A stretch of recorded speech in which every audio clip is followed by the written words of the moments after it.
Now mama's hug stretched across Africa and back.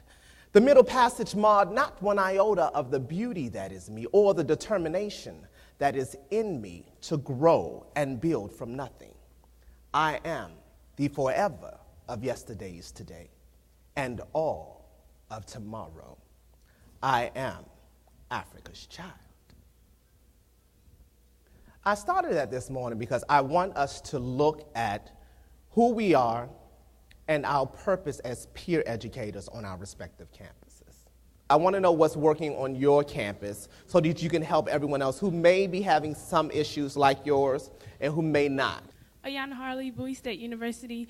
I know at our school we provide incentives because everyone loves free gifts and gift cards and things like that. I know for one of the events that we had a week, ATOD week, which was a week-long event, and we had a program called Condom and Cookies.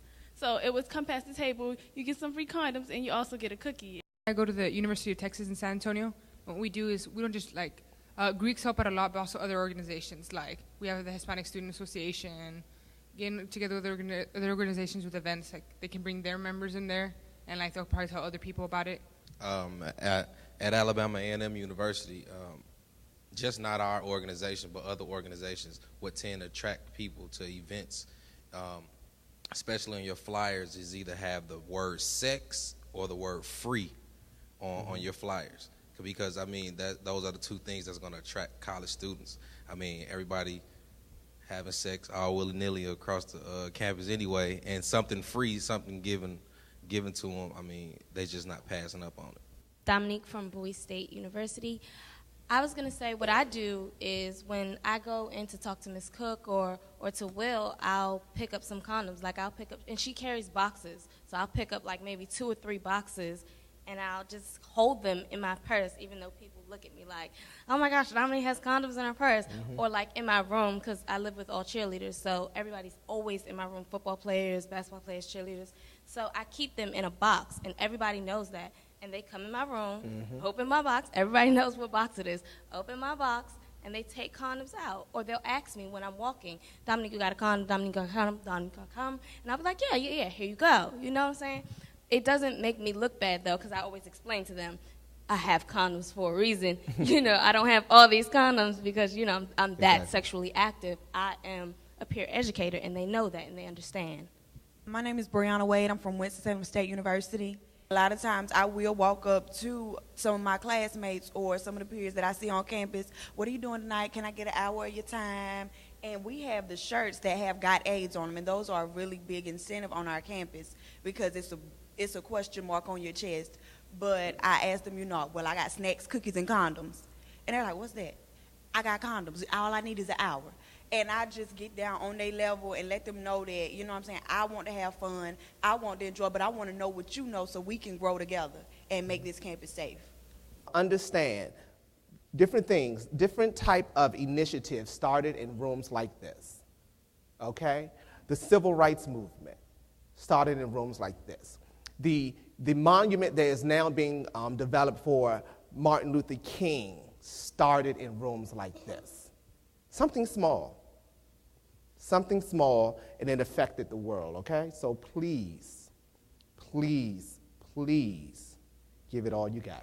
These conferences are excellent, first of all. Let me say that. This Minority Education Institution initiative is very helpful. It's allowing us to custom cut our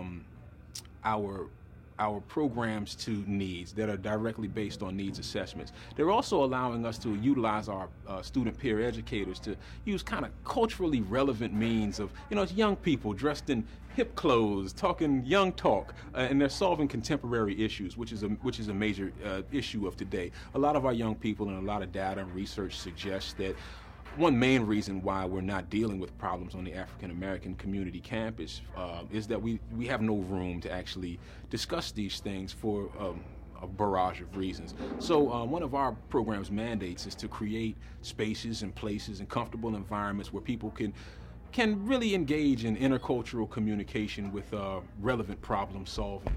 Dealing with these topics of sex and of homosexuality and of lifestyles is excellent. It's just really good, because once we start having this dialogue, then we can start figuring out, what we know and what we don't know, and try to solve this problem of AIDS, HIV, and hepatitis C. So I think that the dialogue was good. I think that us expressing, our different opinions, and then actually coming together and try to come up with a collaborative, way to try to succinct the information and then go out and then present it to, our fellow people on campus is just excellent. When we put on events, we generally have an incentive, and a lot of the times we work with our tribal health department and offer double incentives. So we get people coming in for HIV, Hep C, and chlamydia testing at the same time.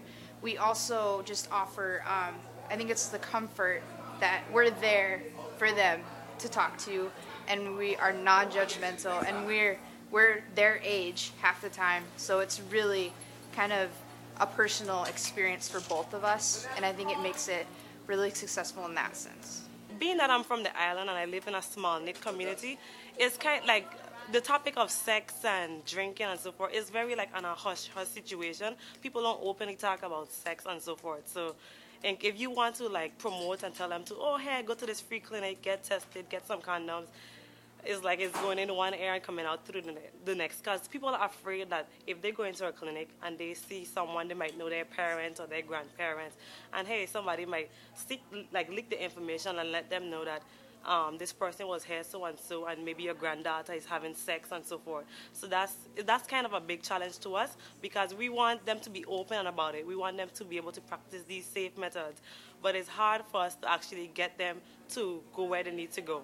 One major thing that I would really like to see is to include more elements of the puzzle. Two major elements that I feel as though they're missing are prison populations and men going in, coming out positive, okay? And relationships between black men and black women, or just black men, black women, Latino men, Latino women, and things like that. Because there's a major disconnect, a major divide between the way we view each other and thus how we treat each other. You know what I mean? Yeah, that's what I said. We could take over the next session and just do it. Just do it. I think they also need to give us more opportunities to speak to each other in the large room and know what other schools are doing and what methods they use to get the message across, because what we do at Florida A&M University might not be as effective at what you might do at Howard or Alabama, so they're not giving us a chance other than us sitting out here to share ideas and share, what we do and how we run programs, because that's another thing that's very helpful, is by knowing what other people are doing and knowing their successes and failures. There's no need for two schools to fail at the same thing. Right. So if another school failed at it, now I know, okay, I don't need to do this because they failed. So we need to try to take a different approach to the situation. For like my school, we don't. That last meeting we talked about proactive factors and the things you need to do to help get rid of those risk factors. We don't have any of those in place at our school already. So anything that comes like that is coming from us. So we need to know those things that we can do and different events that you hold and all that. That's stuff that we really need to know. But like the last session, I liked the information I got because it gave me an action plan, which is something our school, we need to do our planning and our evaluations and our assessments before we start. But the quicker we can get that and the quicker we can get into action is the better, because we don't have any action right now.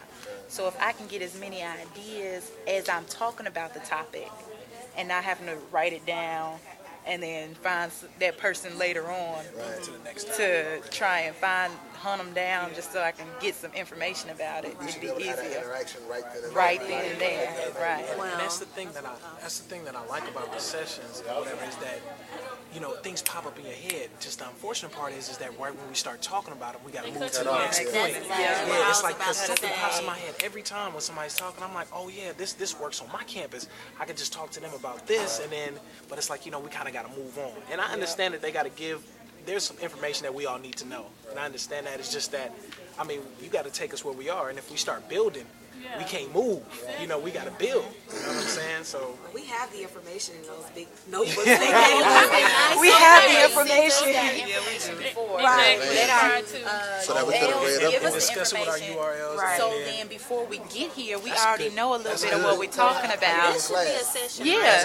That's good. You study it before you get here, so then all we have to do is talk about it. Talk about talk about the action. A little bit, and you can go over engage in the conversation rather than just talk that. That's another thing I think they need to implement. We have all of our classes are like back to back to back, and so this is the only time where we actually have downtime and where we're actually able to network and communicate and get other ideas. Maybe they need to start implementing that. HIV is really it's big. I mean, it's big. I mean, that's one thing that we're here at this conference about, learning about, studying about, looking at statistics, and seeing how HIV is, it's just hitting like the community, the populations everywhere. It doesn't matter what race, what ethnicity, what community, what background you have. It doesn't matter. All that matters is that if we honestly don't attempt or try to get this knowledge out to people, like to schools or anything, then this thing is just going to keep on growing and growing and growing, because it is a disease, and it's just going to keep on infecting people. And so it's our time to step up.